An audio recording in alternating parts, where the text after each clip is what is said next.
Hello दोस्तों, कैसे हो आप सब। आशा करता हूँ आप सब बहुत अच्छे होंगे।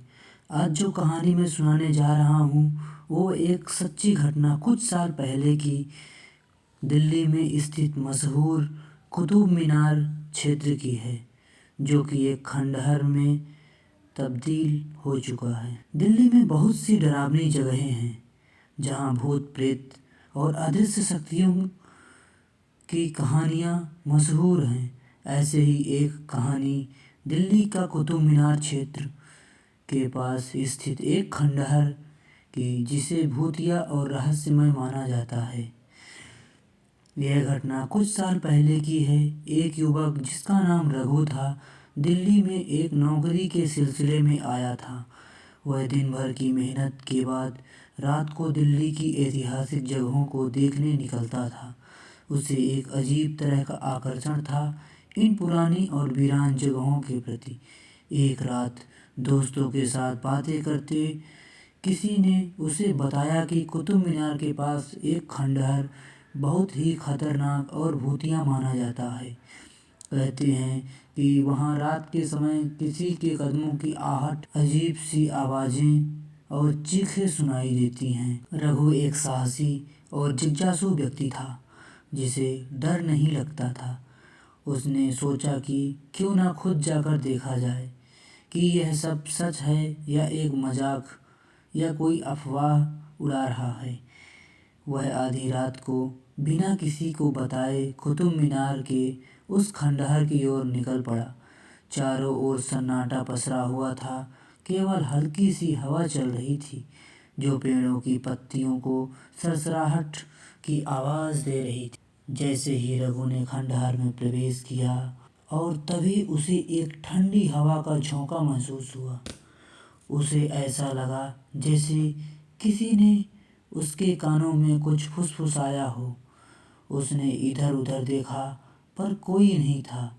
उसने मन ही मन इसे अपनी कल्पना का हिस्सा मान लिया और आगे बढ़ने लगा। खंडहर के अंदर जाते ही उसने महसूस किया कि वहाँ एक अजीब सी गंध फैली हुई है। अचानक उसकी नज़र एक दीवार पर पड़ी जिस पर पुराने खून के धब्बे थे। यह देख उसका दिल थोड़ी देर के लिए कांप उठा और फिर भी उसने खुद को संभालते हुए आगे बढ़ने का निर्णय लिया।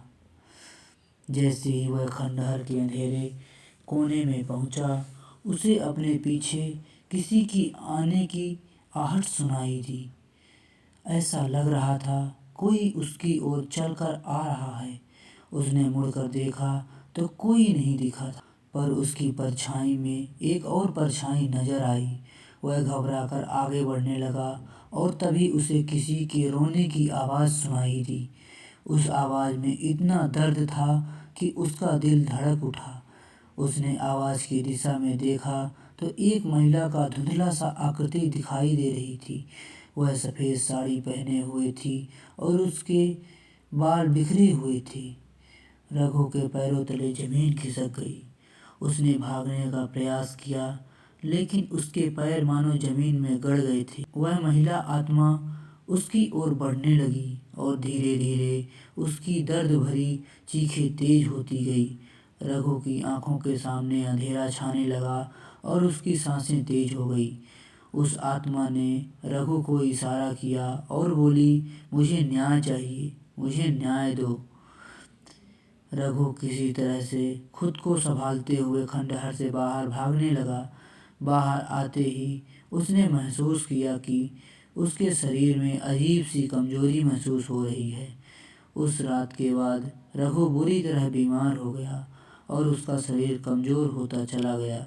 जब भी वह सोने की कोशिश करता, उसे वही महिला की आत्मा नजर आती। वही दर्द, वही चीखें हर रोज़ सुनाई देती। कुछ दिनों बाद रघु ने नौकरी छोड़ दी और दिल्ली से वापस अपने गांव लौट आया। पर वो खंडहर और उस आत्मा का चेहरा उसकी ज़िंदगी में एक गहरे डर की तरह हमेशा के लिए बस गया। यह कहानी आपको कैसी लगी? अगर मेरी कहानी आपको पसंद आई हो तो वीडियो को लाइक, शेयर, सब्सक्राइब करें। धन्यवाद। मिलते हैं एक और नेक्स्ट वीडियो के साथ। तब तक के लिए राम राम।